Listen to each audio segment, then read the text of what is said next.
At the beginning of the movie, we see a terrified girl named Sonia. Just by looking at her, it's clear that she is mentally disturbed, and she keeps repeating the name of a doll that she seems to be extremely afraid of. Just then, her boyfriend, Tenno, enters the room and tries to calm her down, but it doesn't help. Suddenly, Sonia sees the spirit of a child right in front of her, which scares her even more. It's obvious that she has become extremely frustrated with everything happening around her. In the end, she grabs a fork and stabs herself in the neck, leading to her death on the spot. The scene then ends with a shot of the doll.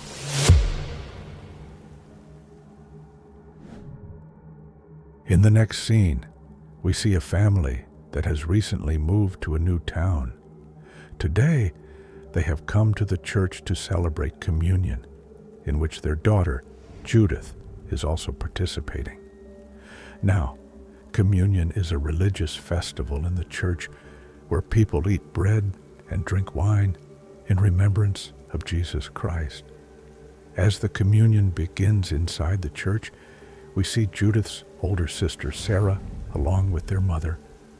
After some time, Sarah's best friend, Rebbe, also arrives. Rebbe is an atheist, meaning she doesn't believe in God.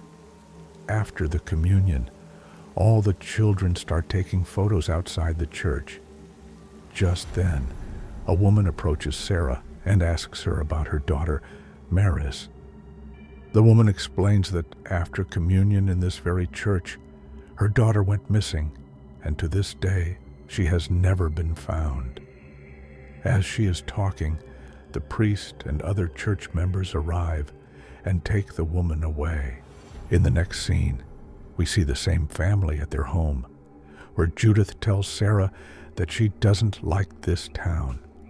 But Sarah reassures her that everything will be fine after some time. After that, Sarah leaves for a club with her friend Rebbe. Sarah is an introvert, but she still enjoys herself at the club with Rebbe. For the first time, they both tried drugs to enhance their experience. The drugs are being sold at the club by a guy named Chivo. While dancing, Sarah notices a guy named Pedro. As they exchange glances, they start feeling attracted to each other. After some time, they decide to leave the club together. Unfortunately, the friends they came with had already left, so Sarah and Pedro are forced to hitchhike on the highway. After waiting for a while, Chivo's car stops near them, and Pedro is inside. However, Rebbe doesn't want to get in the car because she knows that Chivo is a bad guy. But Sarah insists on getting home as soon as possible since it's already very late. Eventually, they both get into the car, and Chivo starts speeding recklessly. While driving, Chivo suddenly turns the car towards the forest, saying that they should have some more fun. This leads to an argument between Rebbe and Chivo. Meanwhile, Sarah sees a little girl in a white dress crossing the road right in front of the car. Chivo immediately stops the car. Sarah, worried about the girl, steps out to look for her, but she only finds a doll. Thinking that she will return the doll when she finds the girl again, she decides to keep it and takes it home with her. Here, we also notice that the doll looks very similar to Sonia's doll. The next day, Sarah notices a strange mark on her hands but ignores it and goes to meet Rebbe. When they meet, Rebbe tells Sarah about a town legend, a story about the spirit of a communion girl who has been seen by people. It is said that she always carries a doll, so there's a chance that the doll Sarah found could be the same cursed one. However, Sarah doesn't believe in any of this. She decides to take the doll to Father Manuel to ask him about it. When she shows him the doll, he dismisses her concerns, saying that there's no real story like that in the town, and that the doll is just an ordinary one, nothing more. But from the way Father Manuel reacts, it becomes clear that he is hiding something. Sarah returns home and goes to take a shower. However, after a few moments, strange and terrifying things start happening around her. Suddenly, a spirit attacks her. In an instant, Sarah finds herself inside a well where the water level is rising. The spirit of the little girl in the white dress appears and tries to drown her. Terrified, Sarah starts screaming for help. Just then, her parents rush in and try to wake her up. At that moment, Sarah is unconscious, making it unclear whether this was all happening in her mind or if she was just having a nightmare. After this incident, her parents begin to suspect that Sarah might be using drugs, thinking that's why she passed out. However, Sarah denies taking any drugs and leaves to meet Rebbe. Sarah tells Rebbe everything that has been happening to her, including the strange mark on her hand, which seems to be getting bigger. In response, Rebbe reveals that she has a similar mark on her shoulder. Both of them start to believe that this could be a side effect of the drugs Chivo gave them. Wanting answers, they decide to confront Chivo. However, when they bring it up, Chivo immediately denies that his drugs have any such side effects. He even claims that he takes the same drugs himself and has never experienced anything like that. But as soon as Sarah and Rebbe leave, it is revealed that Chivo was lying. The same strange mark has appeared on his shoulder as well. Rebbe returns home, where we learn that her father is an alcoholic who treats her badly. Because of this, she prefers to spend most of her time outside rather than at home. A little later, Rebbe goes to a bar. While in the restroom, she experienced the same terrifying events that Sarah did. The spirit appears before her, and in fear, she runs out of the bar crying. She immediately calls Sarah to tell her everything. However, before Sarah can respond, the spirit suddenly attacks Rebbe. Realizing something is wrong, Sarah rushes to her location and finds her unconscious, just like she was before. At that moment, we see the spirit trying to drown Rebbe, or rather, trying to kill her spirit. Just in time, Sarah manages to wake Rebbe up, saving her life. After this horrifying incident, they both decide to go to Chivo, believing that the spirit will come after him next. Meanwhile, we see Chivo, who has now become the next target of the spirit. Terrified, he jumps into his car and tries to escape. However, the spirit appears inside the car as well, causing him to lose control. Chivo ends up in a brutal accident, and he dies on the spot. This happens right in front of Sarah and Rebbe, leaving them in shock. In the next scene, we see Sarah and Rebbe with Pedro. Pedro tells them that a similar incident happened years ago with two sisters who found the same doll. After that, both of them ended up taking their own lives.